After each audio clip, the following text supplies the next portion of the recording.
Welcome to Art Talk Tuesday. As you can see here, we have another piece in our yoga series, our asana series, featuring the Yogini Maureen. It's the second piece of Maureen that I've done, and we've got one more that will complete her set of three. This piece is obviously in a vertical format. You can see it is 20 inches high by 16 inches wide. In the Sanskrit is referred to as Utkata, uh, Konasana, which means goddess pose, which is our familiar English referred to as the goddess pose. And you can see that Maureen is here in the goddess pose.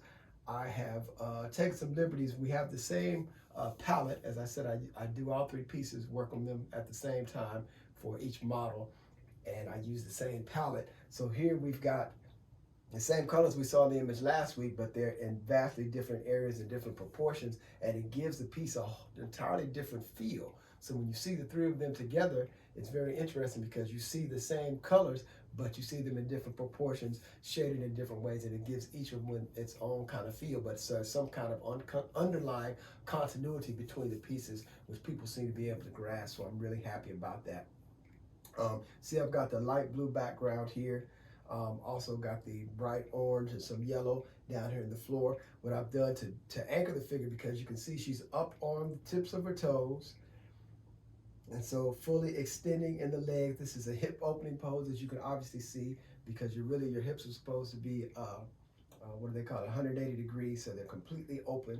Hip opening pose requires a lot of lower body and leg strength. You see she's lifting the toes up here, and really up on the edges of the toes. You see the legs are almost at a 45-degree angle here, or is that 90? Sorry, 90-degree angle here. And she's got the knees bent, holding the body up straight. You're actually supposed to be, it's also a heart opening pose, as you can see, because she's opening the heart. Slight arch in the back as she's opening up the heart, pulling up through, so the energy is pulling up here through the upper body, through the spine, up to the head, arms out extended. Okay, so that's what we've got with this pose. So it actually requires a lot of strength to hold this pose for any amount of time. People don't realize it. They think it's rather easy to just get up there, but it's really not. It's rather hard pose, particularly if you're stiff in the hips, because you can't even get your legs open as wide as you really need to have them. And then when you're stiff in the hips and the hips want to close up, then it also keeps you from straightening the spine and the back as much as you would like to. Or some people will tend to pitch forward a little bit because the hips are tight. So it really does require a lot of energy, a lot of strength to pull this off and hold it gracefully.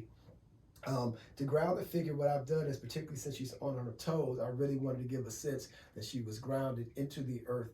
So I played a lot around with this shadow here. Obviously, this shadow is not any real shadow that would be coming from the figure.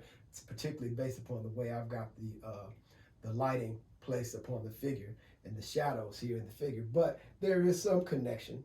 And so the dark areas here corresponded to down there. So I just kind of played around with this shadow. I didn't want to make it too exact because I knew it wasn't, a realistic shadow, but I did want to use something here to kind of ground this figure down, particularly with the orange, the brighter colors here, the orange and the yellows here on the floor. They're already colors that push outward. So I wanted to really drive this back. So in order to do that, I dropped the shadow in here and kind of just gave it some more indication from the figure above. That's what I did for here. I wanted to ground these toes to really get a sense of grounding, here being down into the earth and rooting up forward as a goddess.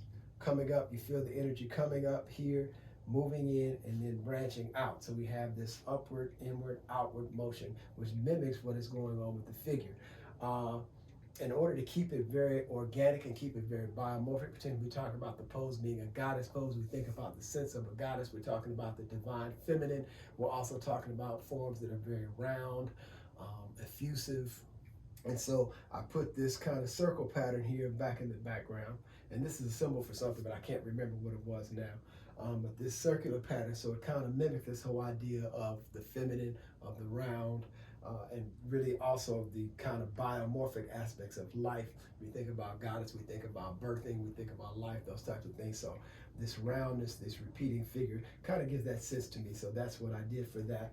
And I didn't want to do too much else with the other details here. Once again, we're just keeping flat washers, keeping it open. And then I wanted to give a sense of the strength in this pose. So I really kind of beefed up some of the muscles. Maureen is not quite this buff. But I did kind of want to over accent some aspects of this to get that sense of divine feminine and goddess, and get that sense also of strength.